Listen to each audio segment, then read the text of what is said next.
अस्सलाम वालेकुम dear viewers, how are you all? कैसे हैं आप सब? उम्मीद है कि खैरियत से होंगे। आज हम क्रैश कोर्स का एक और टॉपिक करने जा रहे हैं, रिफ्लेक्शन ऑफ लाइट। रिफ्लेक्शन से ही हमें पता चलता है कि कोई भी लाइट जो है वो किसी भी सरफेस पर आकर टकराए और वहां से रिफ्लेक्ट हो जाए, दोबारा वापस बाउंस बैक हो जाए, उसको हम क्या कहते हैं? Reflection of light. ठीक है, अब डेफिनेशन में पढ़ते हैं। The phenomena where light bounce back और change direction when it encounter the surface. जब वो इंटरकाउंट पे सरफेस पे आकर लगे तो वहां से वो क्या है, अपनी डायरेक्शन चेंज करके चली जाए, तो उसको हम क्या कहते हैं? रिफ्लेक्शन। यहाँ पर आप एक पिक्चर देख सकते हैं, आपकी स्क्रीन पर भी आप पिक्चर नजर आ रही होगी कि कोई भी मिरर है, उस पर अगर कोई भी लाइट आके लग रही है तो उसके बाद क्या हो रही है? वो वहां से रिफ्लेक्ट होती जा रही है। अब यहाँ पे जो लाइट आएगी हम उसको कहेंगे इंसिडेंट रे, और रिफ्लेक्शन के बाद जब वो लाइट रिफ्लेक्ट हो जाएगी तो हम उसको क्या कहेंगे? Reflected ray. ठीक है, अब जो इनकी एंगल है, जो जो इंसिडेंट रे है उसकी जो एंगल है हम उसको क्या कहते हैं? आई, एंगल ऑफ इंसिडेंट। और जो रिफ्लेक्टेड रे की जो एंगल है वो एंगल ऑफ रिफ्लेक्टेड।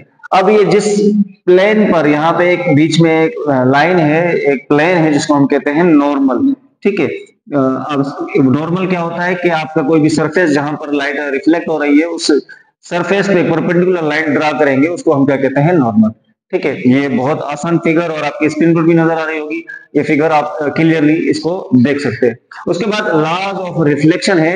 याद रहे कि एक चीज कि हम बार बार में इन चीजों को शॉर्ट आपको समझा रहा हूं। इसकी वजह ये है कि हम क्रैश कोर्स कर रहे हैं कि सिर्फ कॉन्सेप्ट क्लियर करना है हमें और पेपर पॉइंट ऑफ व्यू के हवाले से तैयारी करनी है। इंशाल्लाह जो डिटेल्ड वीडियो होंगी इन पर इंशाल्लाह वो इसके बाद आपकी नेक्स्ट सेशन में आपके साथ शेयर हो जाएगी इंशाल्लाह। The law of reflection. अब लॉ ऑफ रिफ्लेक्शन दो किस्म के लॉ हैं। अब अपनी स्क्रीन पे देख सकते हैं, एक लॉ को हम कहते हैं कि the angle of incidence is equal to the angle of reflection. जब एंगल ऑफ इंसिडेंट और एंगल ऑफ रिफ्लेक्शन जब आपस में क्या हो जाए? बराबर हो जाए, उसको हम कहते हैं फर्स्ट लॉ ऑफ रिफ्लेक्शन। अब ये यहाँ पर देखें, जब ये आपकी आई और इसकी एंगल लेट सपोज 40 है तो इसकी एंगल भी क्या होगी? 40 होगी। जब यहाँ पर हम लाइट लगाएं तो यहाँ से एंगल 40, नॉर्मल से 40, और यहाँ से भी 40, यहाँ से भी 40 होगी, तो ये हम क्या कहेंगे? फर्स्ट लॉ ऑफ रिफ्लेक्शन कहेंगे। ठीक है, अब दोबारा इसको एक दफा दोबारा रिपीट कर दें कि angle of incident and angle of reflected. ठीक है, रिफ्लेक्टेड इंसिडेंट की एंगल और रिफ्लेक्टिंग एंगल दोनों की बराबर होंगी तो हम क्या कहेंगे? उसको हम फर्स्ट लॉ ऑफ रिफ्लेक्शन कहेंगे। अगर यहाँ से एंगल हम यहाँ बढ़ा रहे हैं तो इसकी एंगल भी क्या होती जाएगी? बढ़ती जाएगी। इसकी 60 होगी तो इसकी भी 60, 80 होगी तो 80। इसको हम कहते हैं फर्स्ट लॉ ऑफ रिफ्लेक्शन। ठीक है, बात समझ में आ गई।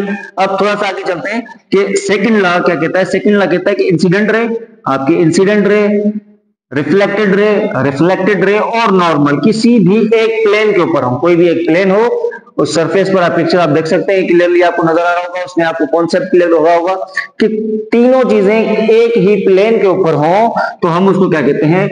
Law of reflection. क्लियर?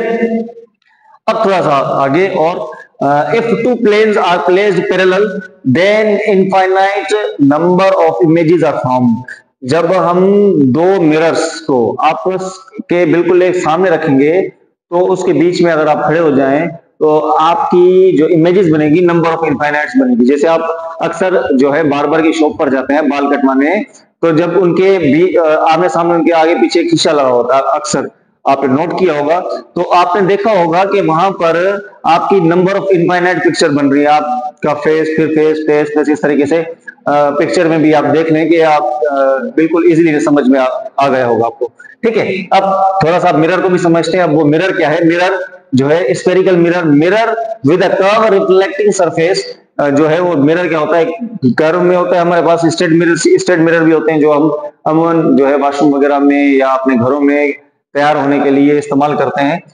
ठीक है, अब स्फेरिकल मिरर पे, mirror are the curved spherical mirror की बात हो रही है। इस पे mirror with curved reflecting surface, ऐसे मिरर जो उसकी जो कर्व हो वो क्या हो? कर्व्ड हो और वो रिफ्लेक्ट करे। Most curved mirror have surface that are shaped like part of sphere. मतलब कुछ मिरर हमें ऐसे लगेंगे, उनका सरफेस जो है वो ऐसा लगेगा कि उनका जो है वो स्फीयर की तरह वो बना हुआ है। अमूमन आपने जो है वो टॉर्च की लाइटों में देखा होगा, आपकी बाइक की हेडलाइट जो है उसकी भी जो है वो कर्व्ड सरफेस होता है उसका भी, लेकिन वो मिरर नहीं, ये मिरर नहीं होते। ठीक है, यहां तक बात समझ में आ गई। अब स्फेरिकल मिरर की भी आपको पिक्चर नजर आई होगी, उसमें आपको थोड़ा सा ज्यादा कॉन्सेप्ट क्लियर हो रहा होगा। अब हमारे पास यहाँ पर दो किस्म के जो है वो मिरर हैं। हमारे पास एक है कन्वेक्स और दूसरा है कॉनकेव। कॉनकेव की डेफिनेशन और कॉन्वेक्स दोनों की डेफिनेशन यहाँ पर आपको स्क्रीन में नजर आ रही होगी, आप वहां से देख लीजिएगा। टाइम को शॉर्टेज रखते हुए कुछ वीडियो हमें शॉर्ट करनी, जिसकी वजह से जो है हम चीजों को समराइज कर रहे हैं, काफी हद तक समराइज कर रहे हैं कि आप कम वक्त में ज्यादा से ज्यादा चीजें सीख जाएं। ठीक है, अब कॉन्वेक्स मिरर आप देख सकते हैं कि इस तरीके से जो है आउटवर्ड उसका जो है वो सरफेस जो है इस तरीके से कर्व हो, जितनी भी लाइट उस पर आए वो जो है वाइडर एंगल पर हमें, वाइडर जो चीजें हैं वो हमें दिखाई दे। अक्सर कार की जो शीशे होते हैं वो हमें वाइडर एंगल पे नजर आए। जैसे हम अगर कार में बैठे हैं ड्राइविंग सीट पर, तो या बस ड्राइवर है या कोई भी ड्राइवर है गाड़ी का, तो उसके जो शीशे होते हैं वो हमारे कॉन्वेक्स मिरर के होते हैं। क्यों? क्योंकि वो वाइडर एंगल पर अगर कोई इधर गाड़ी हो, दूर से हमें वो किसी भी चीज को दिखा सकते हैं। ठीक है, पिक्चर में भी आप देख सकते हैं। अब कॉनकेव मिरर कहां पर होते हैं, किस तरीके से होते हैं? अब फोकल लेंथ को भी हम डिस्कस करेंगे अभी, कि कोई भी कर्व सरफेस जिसकी जो लाइट है वो एक ही पॉइंट पर लाइट आए और एक ही पॉइंट को जो है फोकस करे या जूम करके दिखाए, या एक ही पॉइंट को जो है वो गौर से दिखाए, हमें उसको हम क्या कहते हैं? Concave mirror. तो जो है वो काफी बड़ी हो चुकी है, इस वजह से हम जो है चीजों को थोड़ा सा और फास्ट करते हैं। अब लास्ट जो है रिफ्लेक्शन ऑफ लाइट। रिफ्लेक्शन का मतलब है कि एक लाइट मीडियम से डेंसर मीडियम में अगर कोई लाइट जाए, फिर वहां से उसकी डायरेक्शन चेंज कर ले, अपनी डायरेक्शन चेंज करने के बाद वहां से पास आउट हो जाए, निकल जाए वो रोशनी, तो हम उसको क्या कहते हैं? रिफ्रैक्शन।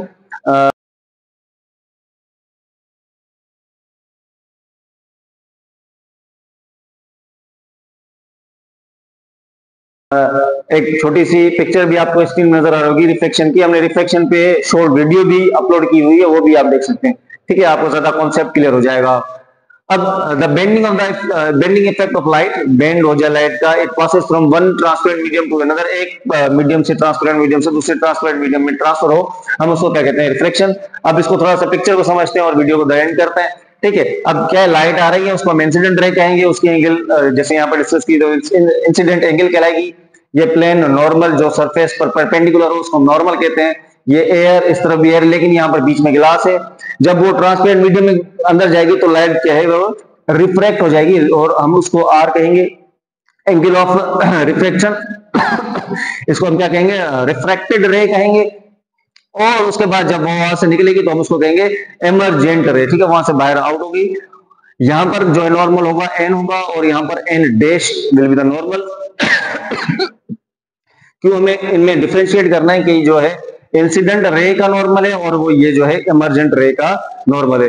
एक्चुअल डायरेक्शन क्या थी? एक्चुअल डायरेक्शन इस तरीके से थी, सीधी सीधी, पर वो किसी भी मीडियम में जाकर अपनी डायरेक्शन को चेंज करता है। चेंज होने की वजह से हम इसको क्या कहते हैं?